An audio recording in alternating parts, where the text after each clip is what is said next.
Ustedes ya deben haber visto que hay una enorme bronca en Estados Unidos porque alguna persona absolutamente inmoral, y obviamente sabemos que alguien que trabaja para los jueces liberales, ¿no?, en la Corte Suprema de los Estados Unidos, filtró el primer borrador escrito por el juez Samuel Alito, un católico, en la que básicamente se decide revertir con palabras muy duras, no utilizando eufemismos y palabras bonitas, deciden Roe contra Wade, la decisión que en 1973 confirmó o estableció el derecho federal y universal al aborto, ha sido una aberración y debe ser revertida, ¿no? Y en medio de toda esta bronca, obviamente, muchos medios de comunicación seculares que se consideraban, digamos, moderados, ahora se han sacado la careta y están pues en plena fuerza antivida, pero sobre todo en una tremenda fuerza anticristiana en general. Pero hace poco les comentaba por qué razón cuando nosotros somos los católicos, somos poco más de un quinto, ¿no?, entre un quinto y un cuarto del total de la población norteamericana. Y somos la primera denominación, pero no somos la mayoría cuando se juntan todos los otros protestantes, ¿no? Son 3/4 o casi, ¿no? El asunto es que la Iglesia Católica recibe pues los ataques, los insultos, las blasfemias, el robo o la destrucción de los objetos sagrados, etc., ¿no? Y recientemente un autor pro aborto dice que la gran mayoría de los combatientes pro vida, desde el punto de vista político, son protestantes, ¿no? Los que están la mayoría de los activistas pro vida en el Congreso, en el Senado, son evangélicos, ¿no? Ellos son los que han proporcionado la fuerza política. Porque lamentablemente la mayoría de católicos que están en el Congreso norteamericano y en el Senado de los Estados Unidos son pro aborto. Pero recientemente uno de estos medios de comunicación liberal, que está pues lívido y ya no le da para tratar de mantener las apariencias de objetividad, explica cómo, aunque la fuerza de los votos estén viniendo del evangelismo, especialmente del sur de los Estados Unidos, ¿no?, la verdadera fuerza de todo este proceso es una fuerza católica. ¿Y por qué? Porque él dice que los católicos básicamente son los que convencieron a los protestantes, especialmente los protestantes, los bautistas del sur, que son la denominación protestante más grande y la segunda denominación en Estados Unidos después de los católicos, pero además con mucha influencia política, ¿no?, como les explico. No les interesaba oponerse al aborto porque creían que el aborto, oponerse al aborto, y los grandes combatientes contra el aborto eran católicos, ¿no? Joe Scheider, por ejemplo,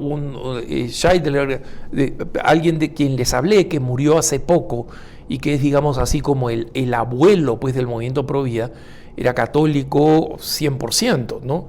Y él fue el que inventó prácticamente la práctica de las protestas frente a las clínicas de aborto, la oración frente a las clínicas de aborto y muchas estrategias más, ¿no? Literalmente el abuelo del movimiento pro vida, ¿no? Pero en 1968, por ejemplo, la revista evangélica más importante, considerada, digamos, la línea central, el punto de referencia para el protestantismo en general, que todavía existe, que se llama Christianity Today, ¿no?, es una revista fundada por uno de los máximos líderes evangélicos, si es que no el más importante de los líderes evangélicos, y predicadores después de la Segunda Guerra Mundial, Billy Graham. Billy Graham después, muchos años después, se iría a encontrar con San Juan Pablo II, cuando él ya estaba mayor, se encontró con San Juan Pablo II en Washington, D.C., y lo proclamó el máximo líder moral de la humanidad. O sea, Billy Graham hablando de San Juan Pablo II. Pero para eso tenían que pasar muchos años, ¿no? Porque en un artículo en 1968, o sea, recuerden ustedes que todavía faltaban 5 años para la legalización del aborto en Estados Unidos, ¿no? Decía que hubo una conferencia de la Sociedad Médica Cristiana, básicamente evangélicos, ¿no?, que decidieron discutir la moralidad del aborto. Allí en esta reunión hubo, además de médicos evangélicos, 26 teólogos de todo el mundo evangélico que debatieron durante varios días cómo había que entender que las situaciones de un aborto eran demasiado ambiguas. El tema del aborto permitía muchísimas y varias aproximaciones. Entonces, una de las conclusiones decía, si la realización de un aborto inducido es pecaminoso, es algo sobre lo que no hemos podido ponernos de acuerdo. Pero respecto de la necesidad o de su permisibilidad bajo determinadas circunstancias, sí estamos de acuerdo. O sea, el aborto, por lo menos en algunas circunstancias, tiene que estar permitido. Y miren, no voy a aburrirlos, ¿no? Pero los bautistas del sur, o sea, la gran fuerza política antiaborto de hoy, en 1971 tuvieron un congreso, su convención, y en esta convención dijeron que el aborto debía ser legalizado. Claro, con límites especiales, con distancias y con regulaciones, etcétera, pero que debía ser legalizado. En 1971, 2 años después, el aborto es legalizado por la decisión Roe contra Wade, y en 1974, al día siguiente de Roe, reafirman es buena la legalización del aborto los bautistas del sur. Y luego, en 1976, tienen otra reunión y dicen ha sido buena la legalización del aborto. En ese momento, ¿quiénes son los que están combatiendo en contra del aborto y que comienzan a generar el movimiento pro vida? Quien les acabo de mencionar, ¿no? Joe Scheidler, Vicky Thorne, la Conferencia de Obispos Católicos de los Estados Unidos. O sea, básicamente estamos hablando de gente católica, toda gente católica. Y los protestantes precisamente por eso seguían pensando, este es un tema de los católicos, ¿no? Que también le gusta rezar a la Virgen María, ¿no? Acá está. Pero ¿qué cosa pasa? El movimiento de defensa del aborto, gracias a estos primeros pioneros, todos católicos, comenzaron a ir cambiando la sensibilidad, porque resulta que para 1973 había mucha ignorancia de lo que era el aborto. Y la posición abortista que decía, las mujeres se están muriendo por millones, mentira. Se están muriendo por miles, mentira. Morían decenas por abortos ilegales. O sea que comparados con cualquier otra forma de mortalidad femenina eran insignificantes. Y todos quienes promovían este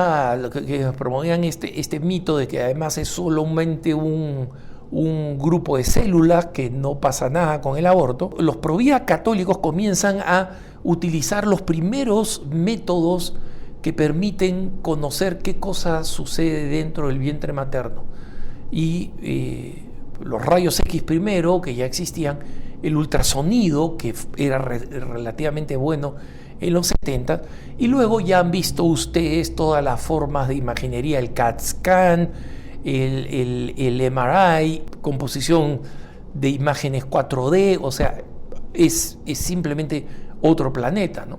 Entonces, fueron sensibilizando a la gente y fueron sensibilizando a las bases evangélicas, a las bases.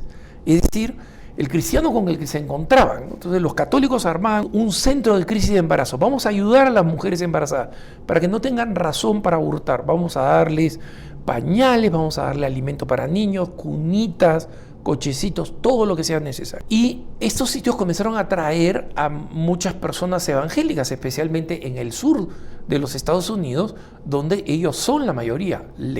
A mí, digo, largamente, ¿no? O sea, en el estado de Mississippi, por ejemplo, los católicos son el 2%. En el estado de Alabama, donde está EWTN, los estados, digamos, los católicos han subido hasta el 5%.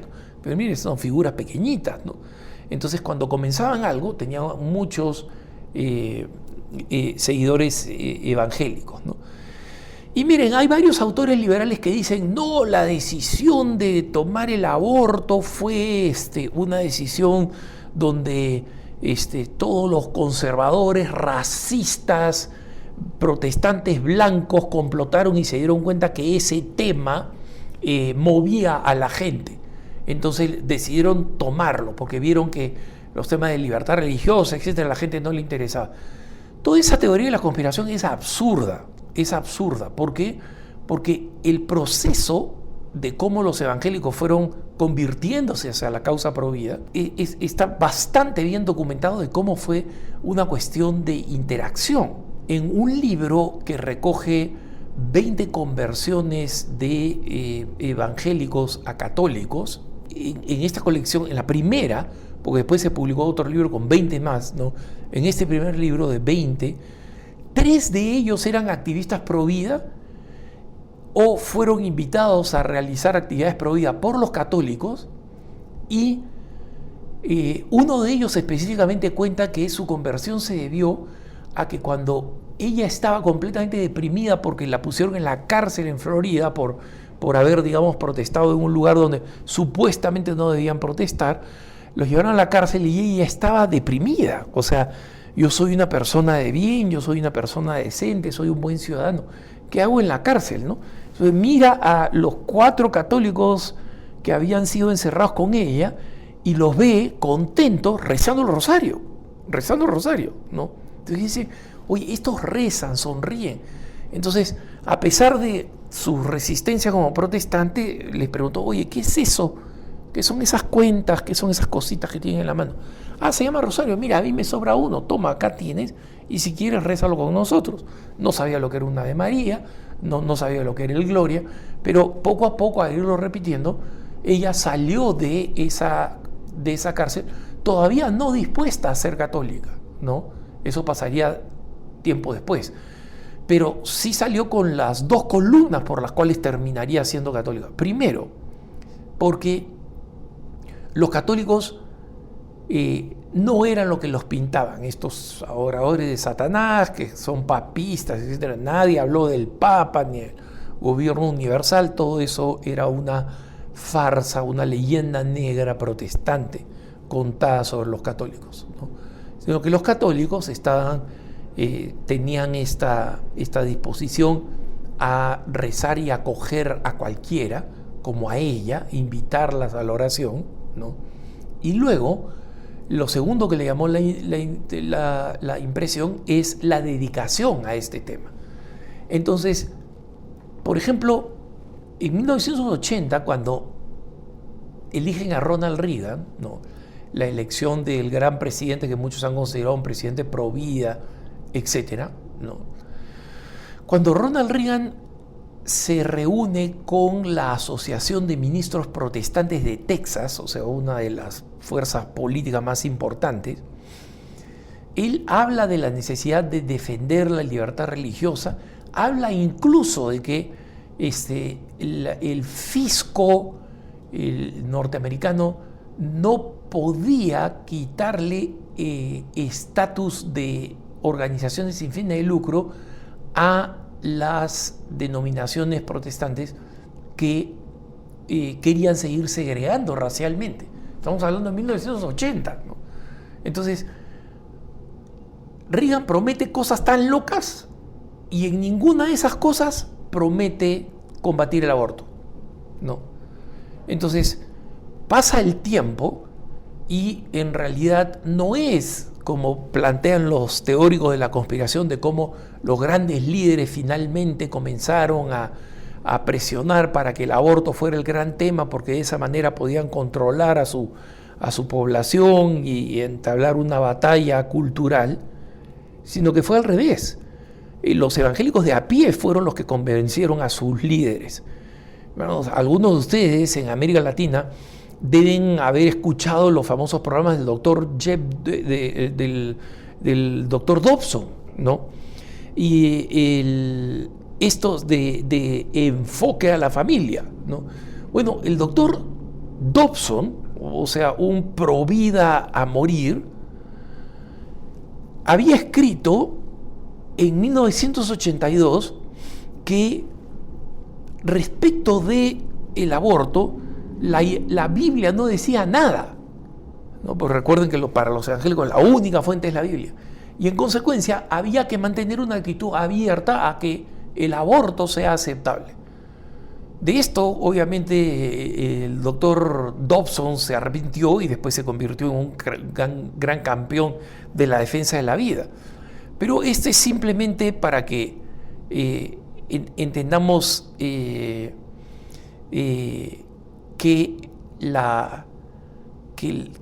el aborto es una realidad completamente combatida y en la que se ha llegado al consenso donde la política evangélica tiene tanta importancia gracias exclusivamente a los católicos.